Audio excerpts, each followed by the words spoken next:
Hai semua, balik lagi bersama saya Susan. Jadi, di video kali ini kita akan ngebahas request teman kita yang ini. Ya, sesuai requestnya kita akan ngebahas tentang senyawa koordinasi atau yang biasa disebut juga senyawa kompleks. Nah, cuman karena saya ngerasa video ini terlalu panjang, jadi saya pisah menjadi dua part. Di part yang pertama yang akan kita bahas sekarang, itu kita akan ngebahas apa itu senyawa koordinasi atau senyawa kompleks, kemudian apa itu bilangan koordinasi, apa itu ligan, jenis-jenis ligan, dan bentuk molekul senyawa koordinasi, juga hibridisasinya apa. Itu akan kita bahas sekarang. Dan next di part 2-nya kita akan ngebahas tata nama senyawa koordinasi, ion kompleks juga. Jadi lebih ke tata namanya gitu nanti di part 2-nya gitu ya. Oke, daripada berlama-lama kita langsung aja bahas sekarang. Oke, kita akan belajar tentang senyawa koordinasi atau yang biasa disebut senyawa kompleks. Ya, boleh juga disebut senyawa kompleks. Nah, senyawa koordinasi itu adalah senyawa yang terdiri dari ion kompleks plus ion lain sampai nanti seimbang muatannya. Namanya senyawa kan ya, jadi dia nol muatannya kayak gitu. Jadi dia ada yang namanya ion kompleks sama ion lain. Nah, sekarang untuk belajar senyawa koordinasi kita harus lebih dulu tahu apa itu ion kompleks. Ion kompleks itu terdiri dari yang namanya ini logam pusat. Ini NH3-nya ini namanya adalah ligan. Oke. 6 ini dia adalah bilangan koordinasi. Ini adalah muatan ion kompleksnya. Ya, bilangan koordinasi itu adalah bilangan yang menyatakan seberapa banyak ligan yang bisa diikat sama atom pusat.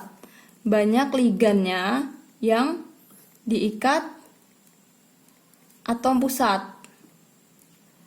Atau gimana ya, bilangan koordinasi itu seberapa banyak atom pusat itu mampu menerima elektron yang didonorin gitu loh. Kayak misalkan CR bilangan koordinasinya ada 6, maksudnya adalah CR itu menerima 6 ikatan koordinasi atau 6 elektron bebas dari ligan-ligan itu, kayak gitu. Jadi ligan itu nggak mesti satu ligan itu menyumbangkan satu elektron bebas, nggak mesti. Ada yang satu ligan itu dia menyumbangkan 2 atau lebih elektronnya, kayak gitu. Nanti kita akan bahas lebih lanjut ke ligan. Kita bahas ligan dulu ya. Oke, ligan itu adalah suatu basalui. Artinya dia punya elektron untuk didonorkan, kayak gitu. Dia punya elektron bebas untuk didonorkan. Dan macam-macam ligan itu ada yang ini ligan H2O, ini ligan. Jadi ini ligan itu kayak dikelompok-kelompokkan gitu, dan kalian harus ingat ada yang muatannya tuh 0 atau dia nggak ada muatan. Kenapa ini penting? Karena ini nanti berpengaruh dalam menentukan muatan ion kompleks. Jadi harus diingat muatan ligannya berapa. Ya, yang muatannya 0 itu ada air atau nanti namanya aqua atau aquo bisa juga. Na3 amin ya, CO itu karbonil namanya. NO itu nitrosil, itu dia ligan yang netral. Ada juga ligan yang -1, ini F- atau F- atau fluoro, kloro, bromo, iodo dan lain-lain ini ya, -1 muatannya. Ada juga yang -2 muatannya, ini harus diingat. Nah, ini ada sulfato, tiosulfato, karbonato, kayak gitu. Dan selain kalian harus ingat muatan-muatannya, ligan itu kalian juga harus tahu, ligan itu ada yang ini monodentat, bidentat sama polidentat. Maksudnya monodentat itu adalah dia mampu menyumbang satu pasangan elektron aja, kayak gitu. Kalau bidentat berarti 2 pasang elektron yang dia sumbangkan, kayak gitu. Kalau polidentat itu banyak, poli itu artinya banyak ya, berarti lebih dari 2 kayak gitu yang dia sumbangkan. Contoh H2O, air, aquo tadi ya, dia bisa menyumbang 1 elektron bebas aja meskipun dia ada 2 kayak gitu. Jadi ini yang warnanya biru ini yang dia sumbangkan. Amonia atau tadi amin itu juga 1. Fluoride atau tadi fluoro ya, dia juga 1.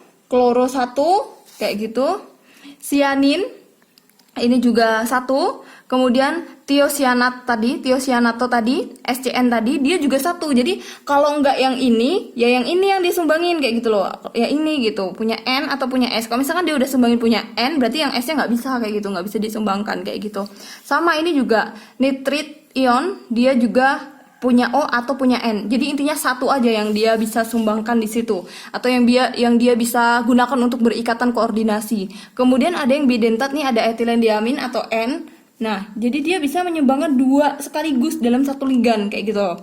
Nah, ini juga oksalat. Ada dua yang bisa dia sumbangkan. Kemudian kalau polidentat, ini ada beberapa ya, misalkan ini ada etilendiamin tetraasetat atau ETA.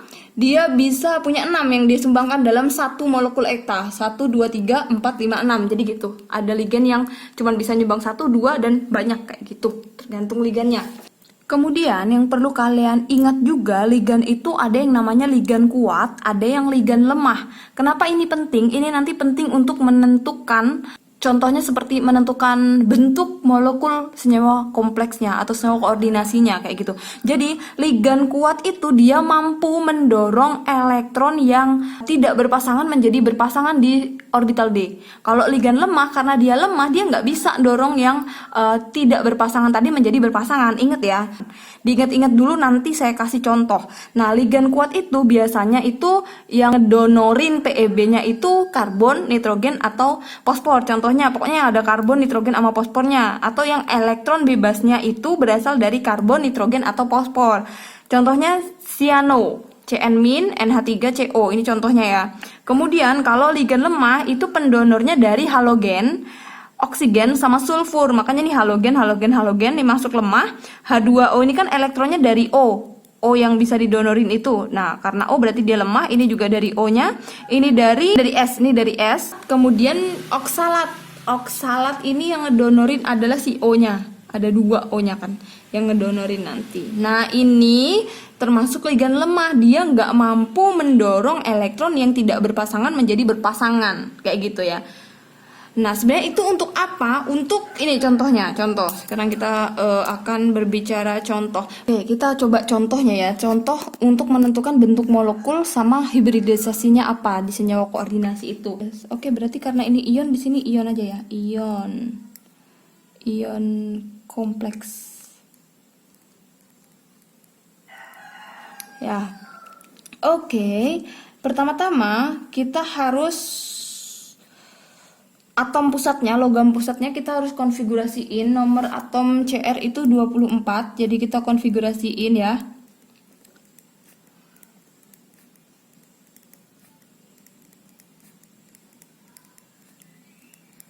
Ini ya, 24 kan. Kemudian kita tentukan dulu dia CR berapa, biloxnya itu loh, dia berapa kayak gitu. Nah, caranya seperti ini. NH3 tadi, kalian kan lihat ya, NH3 tadi dia itu netral atau nggak punya muatan ya, berarti ini 0. Nah, karena netral jadi dia nggak berpengaruh, mau dikalikan 6 juga tetap 0 gitu loh. Jadi ini udah pasti punya si CR, berarti CR-nya itu plus 3. Otomatis kita harus cari CR3 plusnya berapa. Artinya dia melepaskan 3 elektron. Ingat-ingat, yang dilepasin duluan yang 4s2 ya, karena dia paling luar. Jadi ini semuanya sama. Saya tulis gini aja, ini sama sampai pada sini. Jadi 4s0, 3d, karena ini masih 2 berarti dikurang 1, 3d 3. Oke? 3d3. Nah, habis itu kita buat ininya, hibridisasinya. D duluan aja ya, D duluan. D itu tuh 2, 3, 4, 5. Kemudian 4S, ini 3D-nya. Ini 4S-nya. Kemudian habis 4S itu ada 4P. Ya. Ini kan elektron di D itu 3. Kita isi aja. 1, 2, 3. Ya kan? Kalian lihat ini bilangan koordinasinya ada berapa? Ada 6 toh. Berarti yang akan masuk ke orbital ini ada 6 kayak gitu. Kita hitung kotaknya ini. Kotak sisanya itu loh. 1, 2, 3, 4, 5, 6. Jadi pas banget kan? Nah, jadi ini nanti bakal ke pisah kayak gitu. Nah, ini kan 3D-nya tadi. Ada 3 elektron toh. Ini dia membentuk orbital baru. 2, 3, 4, 5, 6. Jumlahnya 6. 1, 2, 3, 4, 5, 6. Nah, orbital baru ini kan yang ini 2 ini itu kan ini dari punya D. Terus 1 ini punya S. sama yang 3 ini punya P, ya kan? Jadi kita masukin NH3-nya. Ini 1, 2, 3, 4, 5, 6. Ini elektron bebasnya ini punya NH3 yang terikat itu loh. Ada 6 toh. Nah, makanya karena ini D-nya ini ada berapa? Ada 2 kan? Makanya ini D-nya ada 2. Kemudian S-nya ada 1. S, P-nya ada 3. Nah, makanya orbitalnya adalah si ini. Ini adalah orbitalnya. Ini adalah orbital hibridisasinya kayak gitu loh. Orbital hibridisasinya ini menentukan bentuk molekulnya apa, itu kalian harus ingat ini. Ini. Nah, jadi misalkan kayak SP itu linear nih harus diingat, SP2 segitiga datar, SP2D bujur sangkar atau segi 4 planar, SP3 tetrahedral, SP3D2 oktahedral, SP3D segitiga bipiramida. Nah, D2 SP3 ini bisa juga ditulis SP3D2 ya. Dan kalau kita lihat di sini SP3D2 itu adalah oktahedral, makanya bentuknya di sini adalah oktahedral. Jadi nanti kalau ditanya bentuk molekulnya apa, oktahedral, hibridisasinya apa, itu D2 SP3 atau SP3D2 kayak gitu. Paham belum ya? Oke, sekarang kita contoh lagi. Di sini saya akan perlihatkan penggunaan ligan kuat sama ligan lemah tadi itu loh. Nah, sama seperti tadi, kita harus menentukan nih NI-nya berapa gitu kan. CN ini sesuai tabel tadi, CN itu muatannya berapa? -1 kan? -1 dikali 4 berarti -4. Supaya hasilnya -2, CN-nya berapa? CN. NI-nya berapa? +2 kan? Karena +2 -4 itu -2. Jadi NI-nya adalah nikel +2. Kita konfigurasikan NI dulu. Nomor atom NI itu adalah 28. Jadi kita konfigurasikan kayak gini kan, 28. Nah, karena di sini NI-nya +2, kita harus buat konfigurasi NI2+-nya. Ini yang bakal dia keluarin itu, yang bakal dia lepas adalah yang ini. Ini dia lepas ya. Makanya konfigurasinya jadi 1s2, 2s2, 2p, 4s0, 3d8, kan kayak gitu. Nah, terus kita buat si hibridisasinya tadi. Oke, kita mulai dari ini. Tapi saya D-nya duluan. Nanti kalau kalian S-nya duluan juga nggak apa-apa sih. Tapi lebih enak D duluan. 2, 3, 4. Ini S-nya. Jangan lupa bikin orbital yang selanjutnya. Kenapa ini? Karena di sini kalau diterusin kan sebenarnya ini 4p0 kayak gitu kan. Di sini kan 4s, di sini 4p, di sini 3d. Kita masukin D8. 1 2 3 4 5 6 7 8. Kayak gitu kan. Terus kita lihat apa namanya? Ini loh. Ligan yang bakal masuk ada berapa? Ada 4. Berarti otomatis kita perlu sediakan 4 orbital kosong untuk masuknya si CN itu tadi. Nah, cuman kita lihat di sini CN ini termasuk ligan. CN tadi termasuk ligan kuat ya. Jadi dia mampu mendorong elektron yang tidak berpasangan menjadi berpasangan. Maksudnya elektron 2 ini loh, dia kan nggak berpasangan. Jadi nyatu nanti jadi berpasangan kayak gitu. Jadi kalau kita tulis jadinya tuh D-nya tuh bakal kayak gini loh. Tuh 2 3 4 5. Jadinya gini, tuh 2 3. Ini kan 3 ini udah berpasangan toh. Jadi ini dia jadi berpasangan. Nah, kayak gitu. Ya, D-nya jadi kayak gitu. Kemudian ini kalau diturunin lagi jadinya ini punya D tadi 1 2 3 4 5 6 7 8. Punya 3D tadi, kemudian ini 1, 2, 3, 4. Jadi yang bergabung cuma sampai situ aja, 4 ini aja. Karena kita cuma perlu 4 kan. Digabung jadi orbital baru. Tuh 2, 3, 4 ya kan. Ini diisi oleh ini tadi loh. Sianida yang 4 tadi diisinya di situ. 1 elektron CN-nya kan. 2, 3, 4. Dan kita lihat orbital ini tuh dari mana? Ini D-nya ada 1. D-nya ada 1, S-nya ada 1, P-nya ada 2. Nah, ini jadi hibridisasinya itu adalah DSP2 atau bisa juga ditulis SP2D. Ya, SP2D itu kita lihat di tabel bentuknya adalah SP2D, bujur sangkar atau ini segi 4 planar. Ya, jadi dia segi 4 square, boleh juga ya.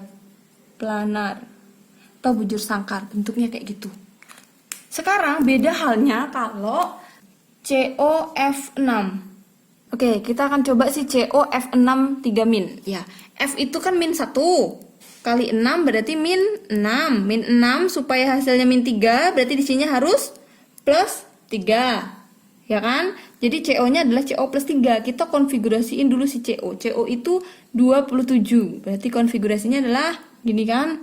Nah, kita bikin CO3 plus. Berarti CO 3 plus 3 elektron yang dia lepas itu dari ini dan dari ini 1. Berarti ini tetap 4s0 3d 6 berarti ya. Oke, kita bikin si hibridisasinya. D Tuaga Padma S, ini kan 4S 4P, habis 4P itu ada 4D. Nah, jadi gini, kita tulis dulu elektronnya ini 6 di subkulit D. 1, 2, 3, 4, 5, 6.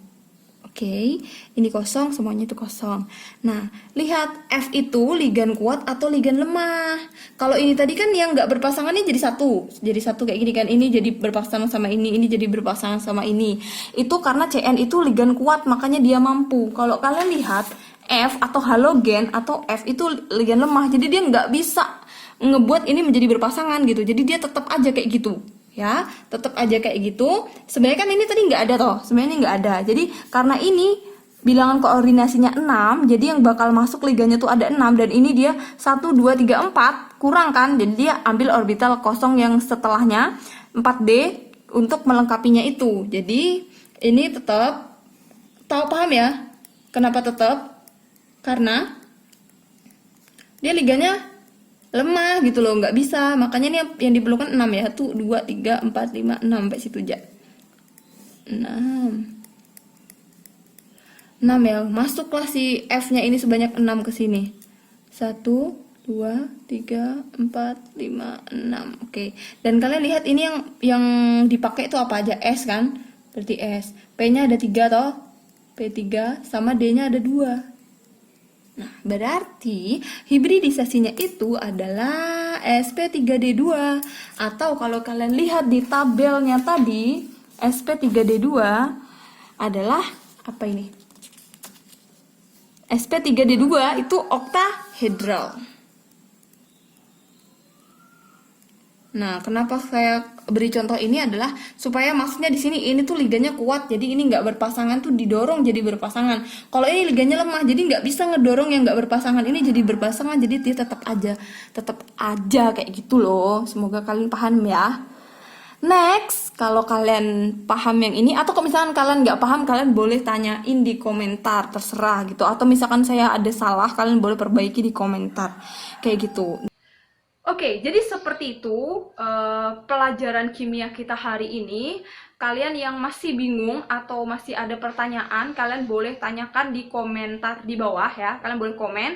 Kemudian kalau misalkan kalian ada cara lain, kayak gitu boleh juga kalian tuangkan di komentar di bawah ya. Kalau misalkan saya ada salah ngomong atau intinya kalau misalkan saya ada salah, kalian juga boleh koreksi, kalian boleh komen di bawah. Kalau misalkan kalian ada request juga, kalian juga bisa disampaikan supaya kita bahas selanjutnya.